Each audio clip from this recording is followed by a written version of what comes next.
Hey everyone, welcome to another episode of the Unauthorized Disclosure podcast. I'm Kevin Gosztola, joined by Rania Khalek. Hey Rania. Hey, Kevin. I just want to point out that I'm coming to you with wet hair because my electricity came on just before we started recording. So no blow dryer. Sorry, guys. That's what happens when you live in Lebanon. And I suppose you'll detect some wet hair because it's the morning and I woke up and got a shower, which is probably a good thing for you so you don't have to look at a dirty co-host. Our guest this week is Jim Naureckas, who is an editor of Fairness and Accuracy in Reporting, which you may know as FAIR, and they're celebrating 35 years of FAIR. So welcome, Jim. Thanks for having me on.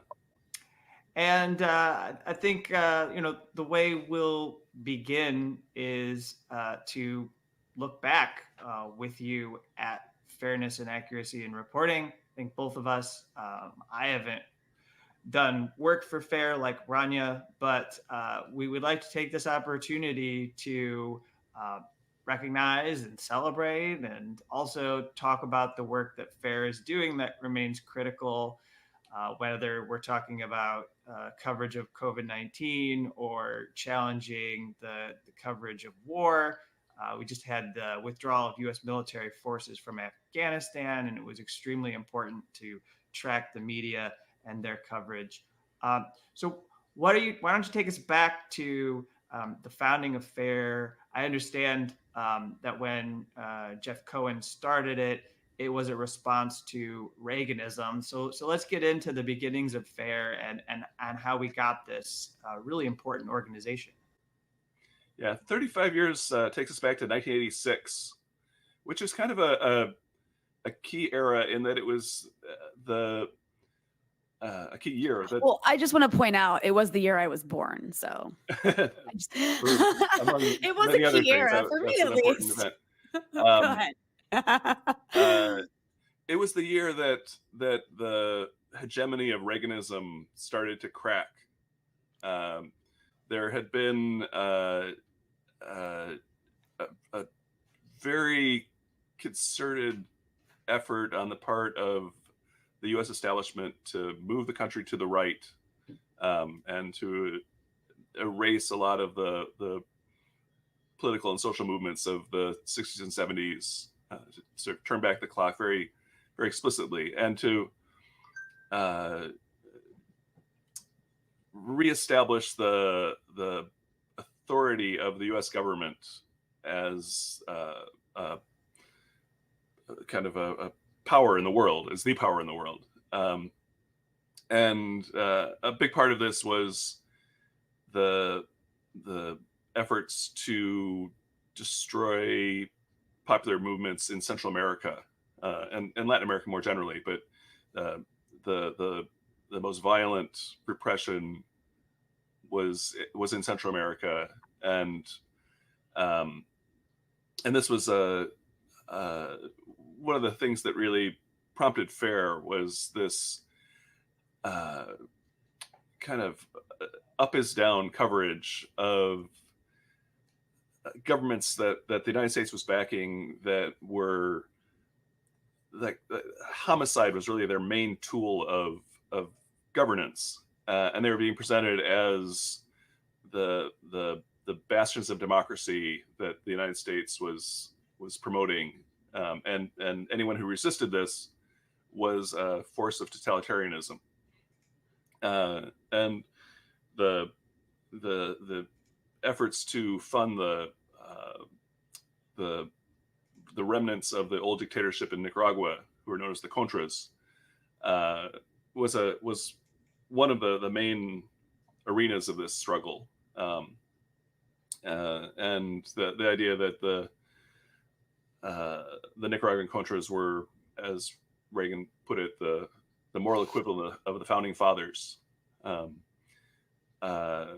was something that was very much the dominant message that you're getting from the media, and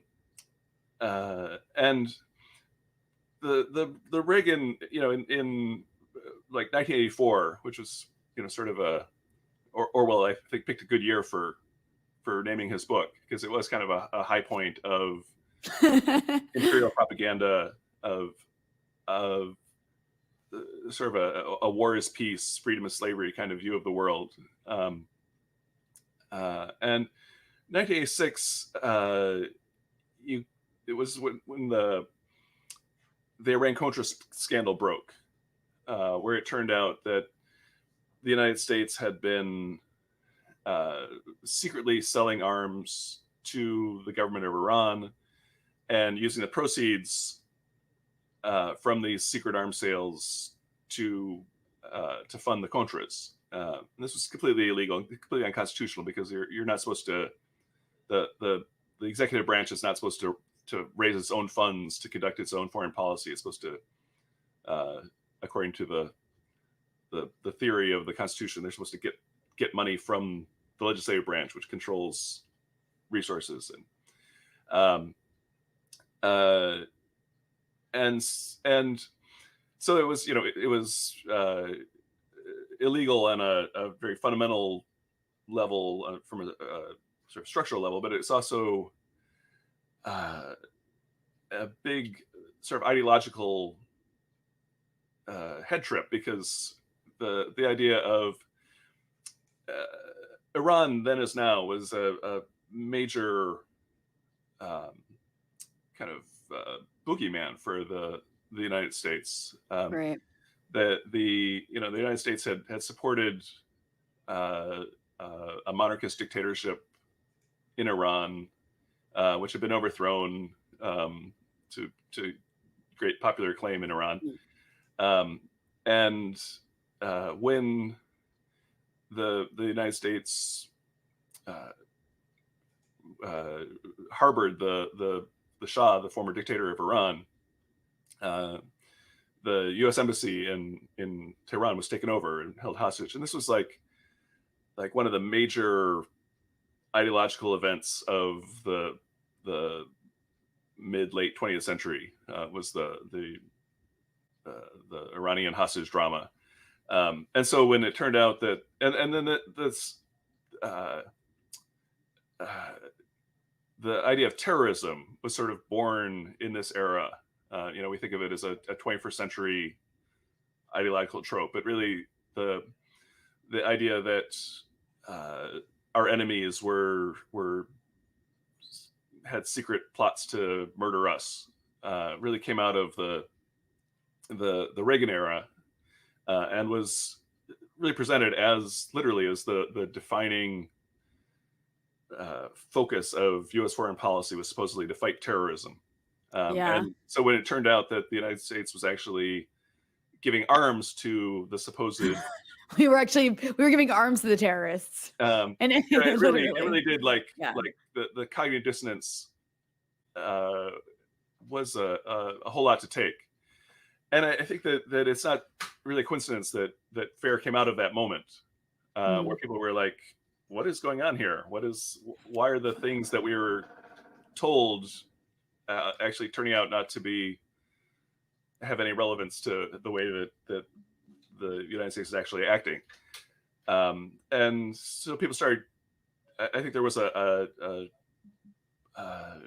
opening there to start questioning what was being fed to us, and FAIR kind of was created to try to answer the question, why are the things that we are being told in the institutions that are supposed to inform us about the world, why are they misrepresenting what's going on? Why are they presenting us with this false picture, this ideological agenda that doesn't match up with what's actually happening? And that is, what we've spent the past 35 years trying to answer. Yeah. And, I think it's also interesting because in those 35 years, you've probably seen the sort of ups and downs of the left. It turned into just more than questioning that, right? It turned into criticizing the Democratic Party when they were the ones in power through the 90s. I remember in the Obama era, fairness and accuracy in reporting was like one of the only places I could write, because everybody was just so mesmerized by the Obama phenomenon. You were one of the only, even on the alternative, like left, you were one of the few outlets to remain committed to really like interrogating this two-party system and not sort of falling for the, you know, pretty picture of America has its first Black president and therefore so much is solved. And even throughout the Trump years too, and you know, the other thing that I think is really interesting and that I really respect about fairness and accuracy in reporting is like, you haven't shied away from the sort of controversial issues on the left. Like I remember even after Trump was elected, during the war on Syria, as that continued to escalate back in 2016, 2017, FAIR was one of the only places I was able to write from like an anti-war perspective, which was really shocking. So I guess my question for you would be, why do you think that is? Why do you think FAIR managed to maintain this kind of role until now of really, you know, questioning things like Russiagate, even when maybe other left outlets sort of like went with the mainstream on it, questioning things like the narrative that we're being given about Syria, and now as we enter this new Cold War era with China? I think that FAIR has one of our strengths, I think, is that we don't have a team. We have principles, you know, and Yeah. I feel kind of like I'm boasting to say that, but I think that we've at least tried over the past 35 years to have values that we stick to. You know, we are anti-racist and anti-sexist and anti-imperialist, and you know, we're pro-democracy. You know, these are the values that inform our work. You know, and I don't think like that.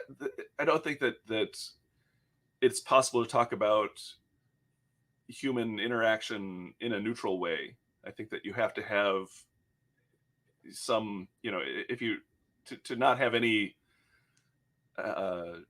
values that you place on what kind of interaction is good, you're a sociopath, right? So we do bring values to the game. I think you have to, but we don't bring assumptions about who is on our side. You know, the question of what political players or what news outlets are going to be promoting those values, I think is always an open one. And you judge people and media outlets on what they do and not on who they are or what their reputation is. And there's a sort of a way of thinking that we have tried to follow where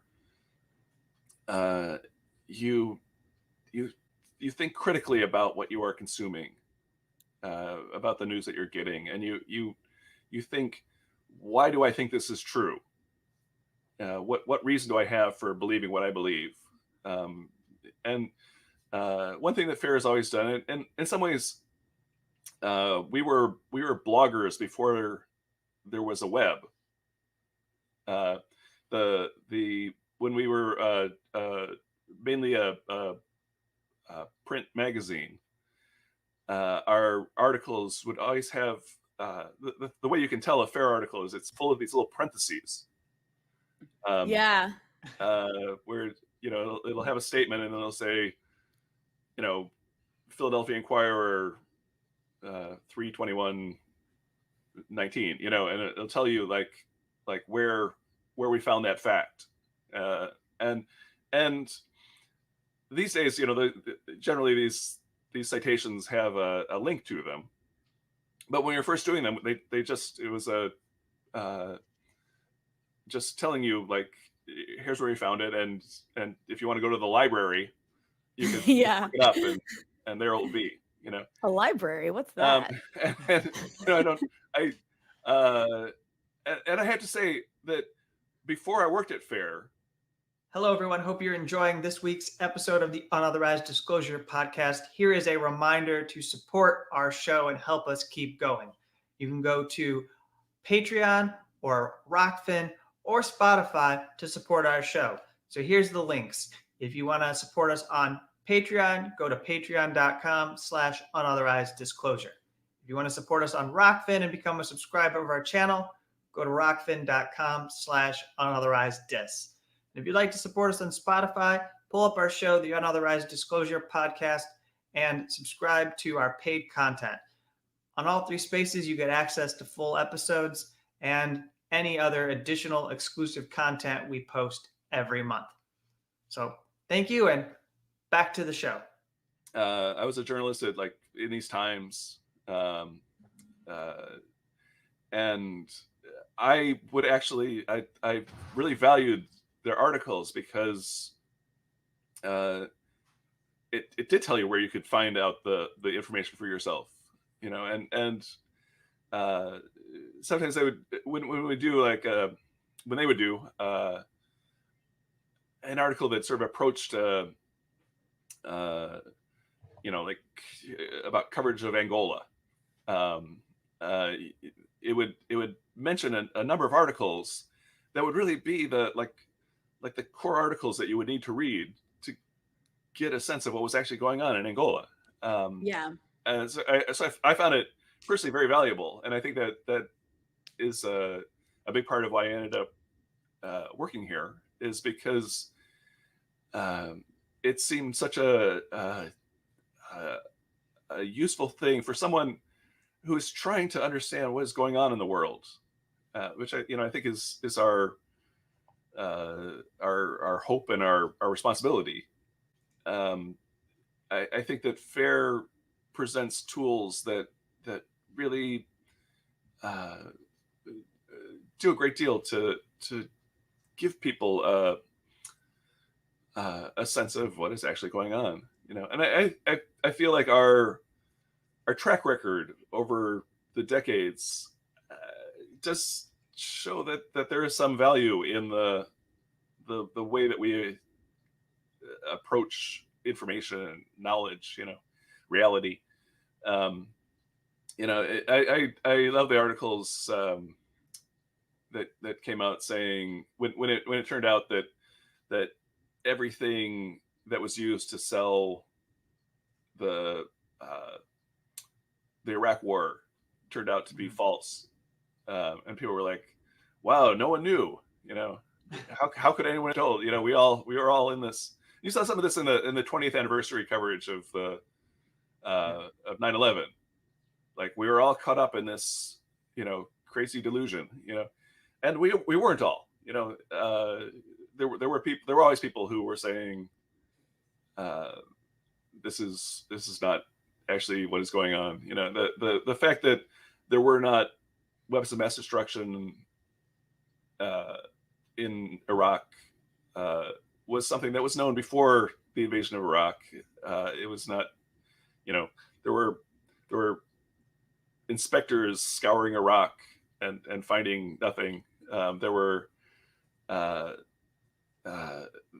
was a defector who had come out, Saddam Hussein's son-in-law had come out and said that Iraq used to have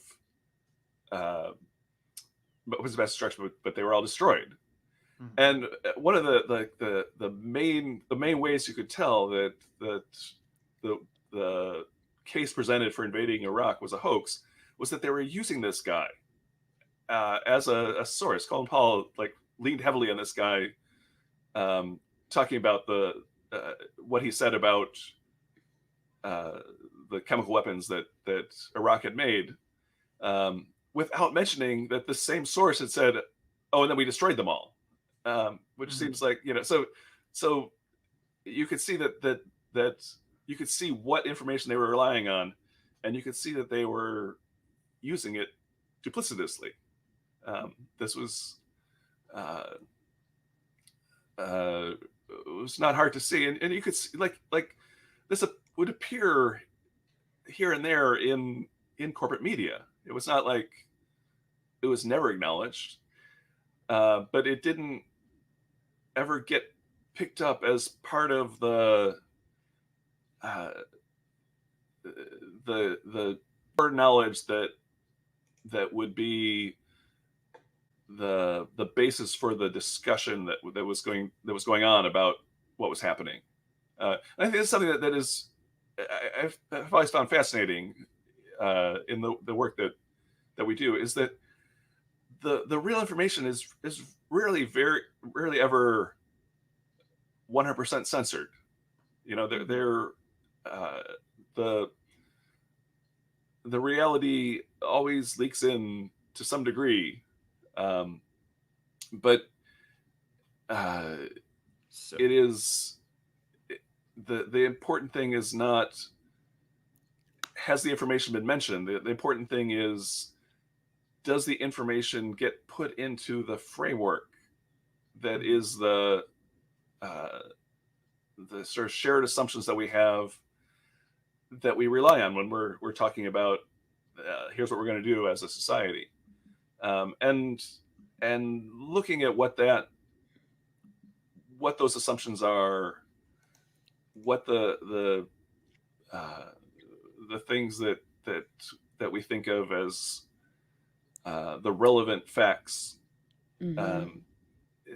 That's a lot of what FAIR does, is talk about what things are selected for and highlighted, and like you were talking about Syria just a second ago.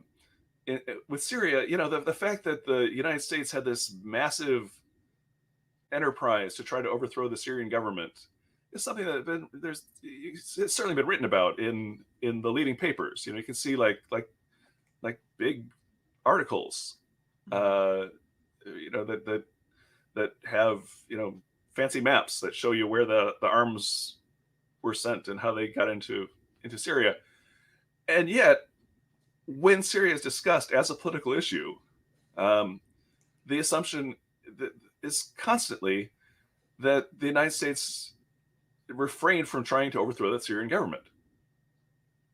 It's one of the weirder in my 30 Yeah. years. It's one of the weirder phenomenon in media, is that this very well documented effort that was, in its era, the main project of the Central Intelligence Agency, trying to overthrow the Syrian government, completely vanishes. And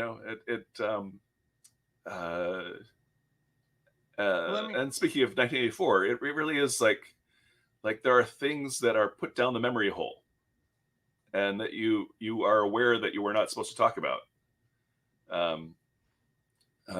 This is a secret operation, and even though this secret operation is discussed in detail in the pages of the New York Times, when it comes to being a pundit to talk about what kind of role the United States should be playing in the Middle East, the pundit will understand that his job is to consider this a secret, to act like this thing that everyone knows is happening is not happening. And so it is kind of, it doesn't. Yeah, Syria is so funny. It was always, and it still is. It's like the criticism now in the mainstream is the US just didn't do enough. The US stood back. Right. The US stood back in Syria as Russia went in, and like all these other players went in. And this is Syria is the demonstration of what happens when the US doesn't intervene. That is actually the narrative that we hear now about Syria from the same papers that at one point, of course, have acknowledged that this is the biggest covert program America has ever spent money on, that the US was deeply involved in Syria and its allies were deeply involved in Syria. And everybody who listens to this program already knows. I don't have to go and occupying, yeah, it's still occupying. Troops were occupying Syrian territory. Right. Still the critique of, if you are debating Syria, the question is the United States policy of non-intervention in Syria really justifiable? Yeah. That was the question. That was the starting point, right? That was the starting point. Take the oil as we try to take their oil. And I have to say, like this, I think that FAIR is actually where I learned like media literacy, because you don't learn media literacy in America. You really don't, like, at all. People just don't have a basic. They're never taught how to read media, especially I mean, and that's something that I really learned how to do, I think, from reading Fairness and Accuracy in Reporting, because obviously that's what it's focused on. It's focused on media criticism. And even now, like, I'll just give you an example. Even now, I even realize like how my foundational basis for understanding how to critique the media is based on reading Fair. Is like this morning I woke up and I saw the story in the New York Times about how the Biden administration is joining with the UK to sell Australia this big fleet of like nuclear powered submarines to deploy to the South China Sea, that the Australians will deploy to the South China Sea, which is this massive provocation. I mean, it's a huge provocation, right? It's like if China were to give a big fleet of nuclear powered submarines to like Venezuela or Cuba to like deploy to the Gulf of Mexico, that would be a huge problem. Like we'd start a war over that. So that's the first thing that came to my mind, which is something I think I learned from Fair, to like twist it around. It's like, well, what if that was done to us? That's the first thing. And then the other thing was just reading the New York Times coverage of it. It's like every professor, they quoted two professors, both of whom were like very staunchly anti-China, pro like, Cold Warrior types. And one of them was like saying that Australia made the right decision to bet on the US to win in this Cold War, which I think is questionable. But and then the other one was like, well, this is unprecedented. I couldn't imagine this happening 2 years ago. I couldn't imagine this happening 5 years ago. It's really a reflection of Chinese behavior. And it's like, yeah. What? Yeah. Like, how is that your conclusion? Like, the US is doing something completely unprecedented and insane and provocative. And your like immediate instinct is to say, oh, this is just like basically means that China's doing something bad. They're just reacting. And then, but I realized, why would we do something like that if China wasn't? Right. Exactly.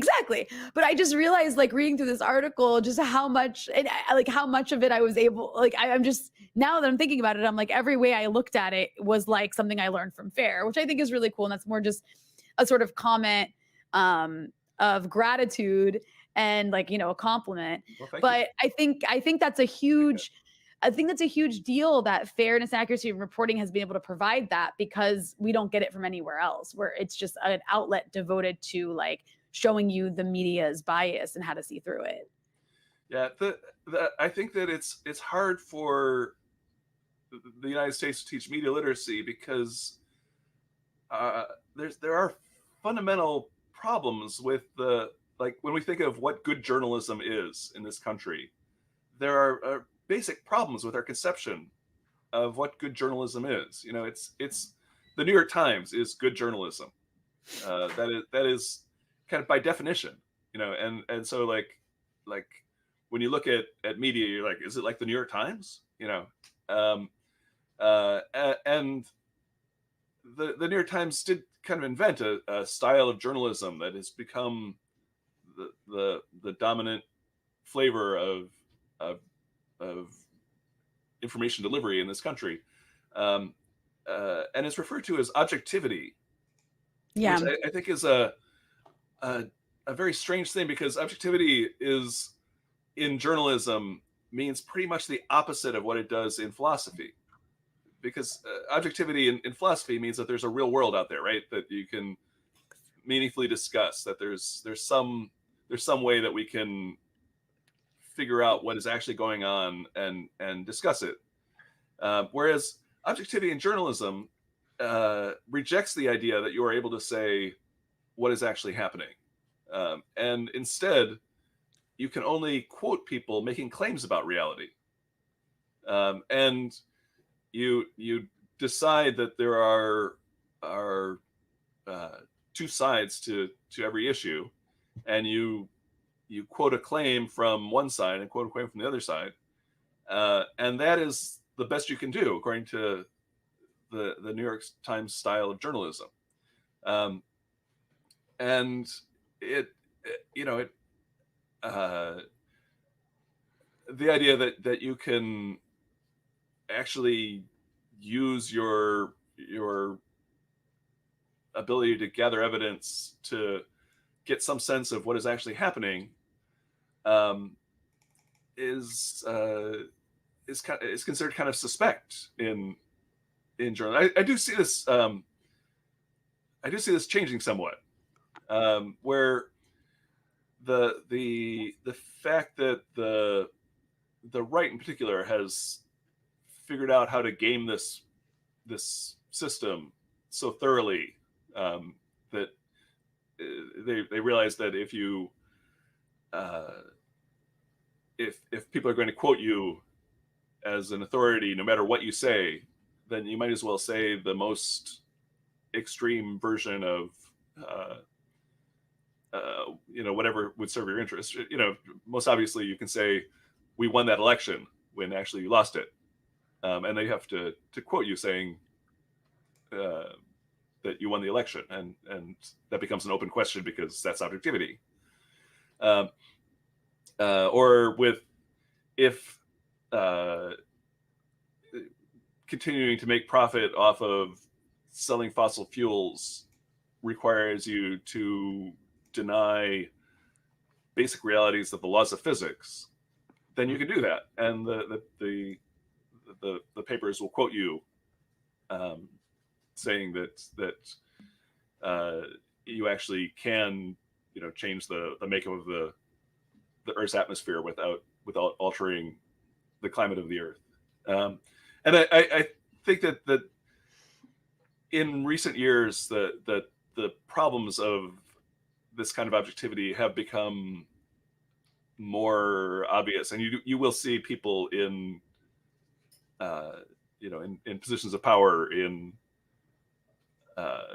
the corporate media saying, well, actually some things are actually true, and you have to treat them as though they're true, and you can't treat everything as a matter of debate, which I think is progress. But I think at the same time you have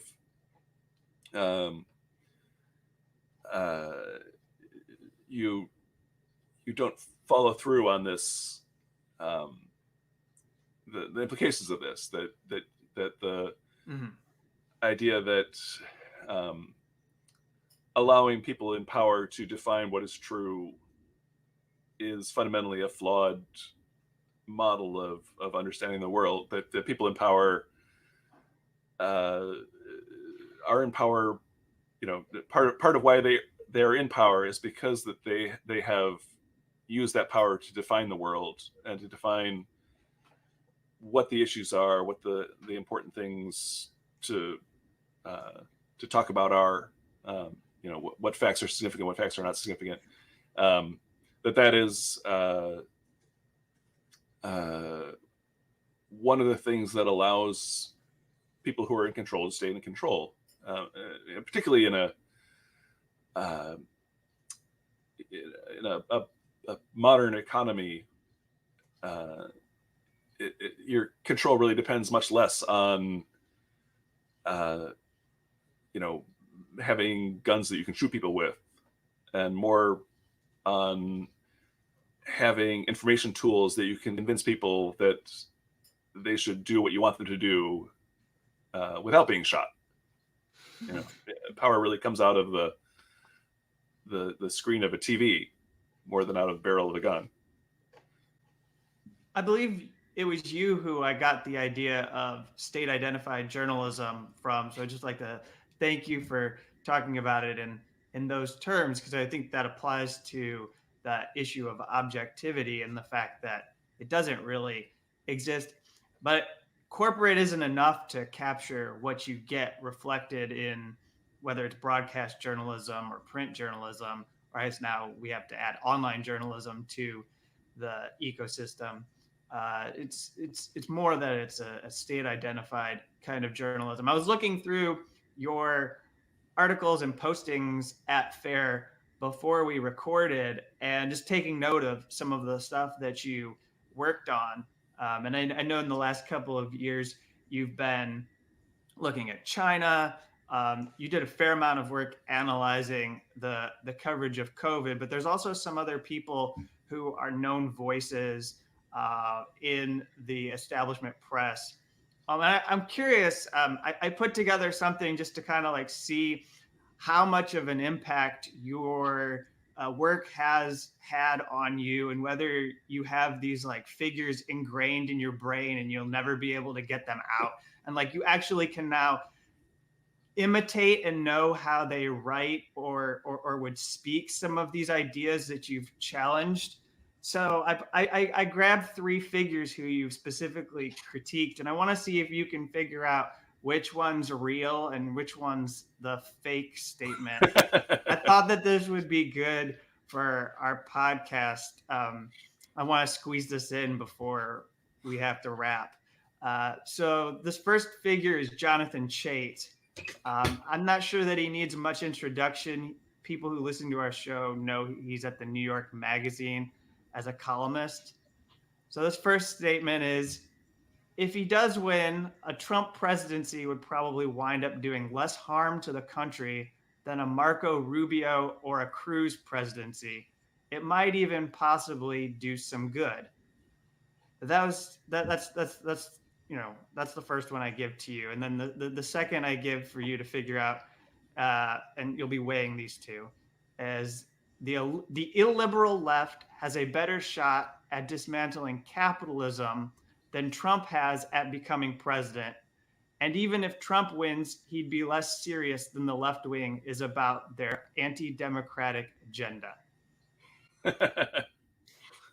Those both sound very much like Jonathan Chait. So one of those is made up, and one of those is one of those is made up.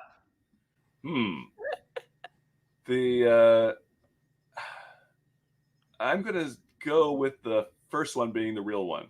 You got it. You've got it. Because I don't think that Jonathan Chait wants to imagine a world where the left actually dismantles the capitalist system. I think that would provoke too much anxiety on his part to even use that as a figure of speech.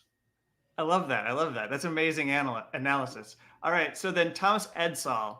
I don't know. Maybe you can tell people who this is. You spent quite a lot of time examining his work. Thomas Edsel is the New York Times sort of in-house wise man. He writes about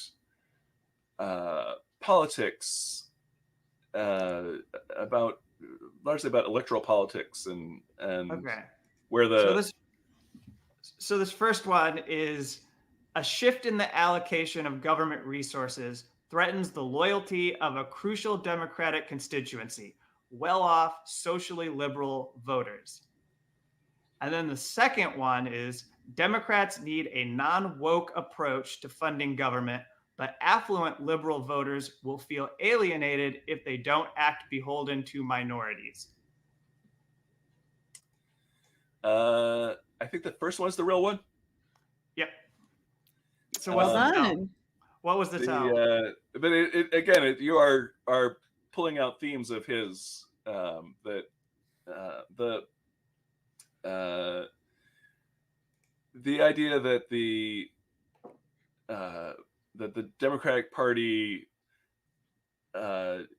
is really needs to avoid threatening the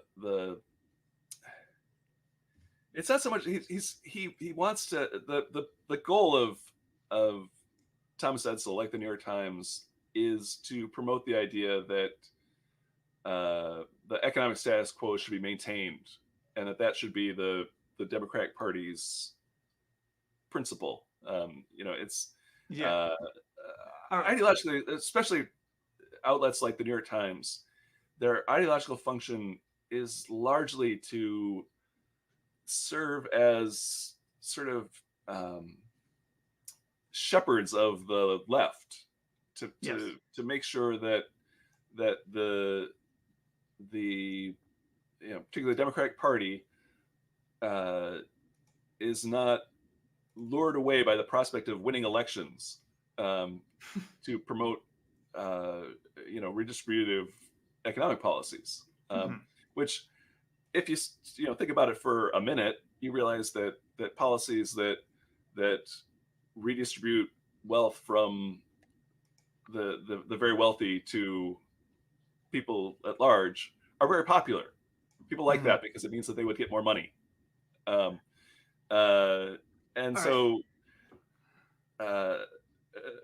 the people who own the New York Times have a lot of money already.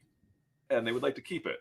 So it's in their interest to dissuade people from encouraging the Democratic Party to follow the sort of natural electoral strategy of promoting the economic interests of the majority of people, and figure out various convoluted ways. That's what I find fascinating about Thomas Edsel, is that he will write thousands of words in an article explaining why it might seem like a good idea to redistribute money, but really that is not the road that the answer is always that that's not the answer.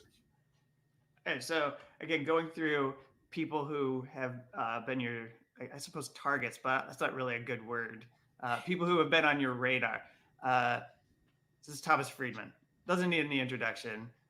Still at the New York Times, amazingly. First, when dealing with China, speak softly, but always carry a big tariff and an aircraft carrier. And then number 2 is, you think we're just going to let the China bubble grow and push us out? Well, suck on this pivot. I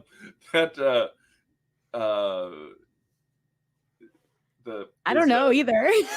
The first one is the real one. It is. The second one is something he famously said about the Iraq terror bubble. How did he put it? I thought it was Iraq. There was a terror bubble. Yeah, no. There was a way he described what was happening in the Middle East. Very colonial way he put it. But yeah. The clip is actually not just like 10 seconds. It's not like he just said this in reply. There's like a whole 3-minute explanation behind it. Yeah, he was deranged. He is deranged. But that was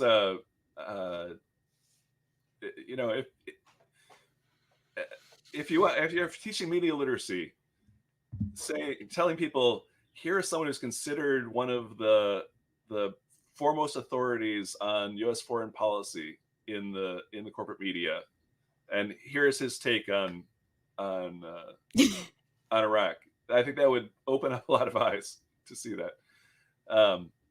It's interesting that in the real quote, him touting tariffs, because traditionally the something that corporate media and the sort of established Democratic Party has been fanatically devoted to the idea of free trade. Both the Obama and the Clinton administration, when you look at what they're actually willing to sacrifice for a goal, the idea of lowering tariff barriers is something that they really squandered whatever political capital they had on NAFTA and on the Trans-Pacific Partnership. So to hear Thomas Friedman speaking of tariffs in a positive way is it does mark a change in the ideological landscape, and I think it reflects a change in the United States' role in the world. It shows that from an economic standpoint, the U.S. establishment is not assuming that the United States is on top and will always be on top, which is really the idea behind what's referred to as free trade. Well, that's really good. Is there anything else you wanted to get in, Rania? But before we wrap, we could have Jim tell people where they can go to support FAIR. Oh, I think that's a good place to go from here. Well, fair.org is our website, and is the main way that we distribute our critique. Extra, which was a magazine for many years, is now a newsletter. It still exists, but if you want to keep up on what FAIR is doing, going to the website and particularly subscribing to our email subscription service, which is free, is the way to keep up on us. And you can, if you like to, if you like interview shows like this one, you should check out Counterspin, which is the radio show that we've had for about I think 26 years now, hosted by Janine Jackson, and it's heard on about 100 and some actual radio stations in the country, but it's also available as a podcast. So if you like your media criticism interview forum, I believe we've both been on it. Yeah, and I'm a listener. I'm with you on that. I recommend everyone check out Counterspin. Oh, and on that note, I guess, Jim, thank you so much for joining us. Thanks for having me on. We really appreciate you and all the work that you do, and we are glad that we get to celebrate 35 years of fairness and accuracy in reporting with you. And again, encourage everybody to, I'm sure everyone listening to our show already knows of fairness and accuracy in reporting, but if for some reason this is the first time you've heard of it, go check it out. Thank you so much, Jim, and we will be back next week. That's great. That means a lot to me. Once again, here's a reminder to support the Unauthorized Disclosure podcast by going to our Patreon or Rockfin or finding us on Spotify. On Patreon, we're at patreon.com/unauthorized disclosure. On Rockfin, you can subscribe to our channel at rockfin.com/unauthorized dis. And on Spotify, all you have to do is find our show, Unauthorized Disclosure, and become a paid subscriber. Each of these ways get you access to full episodes of the Unauthorized Disclosure podcast, and it helps us keep producing this independent show. Thank you. We'll be back soon with more Unauthorized Disclosure.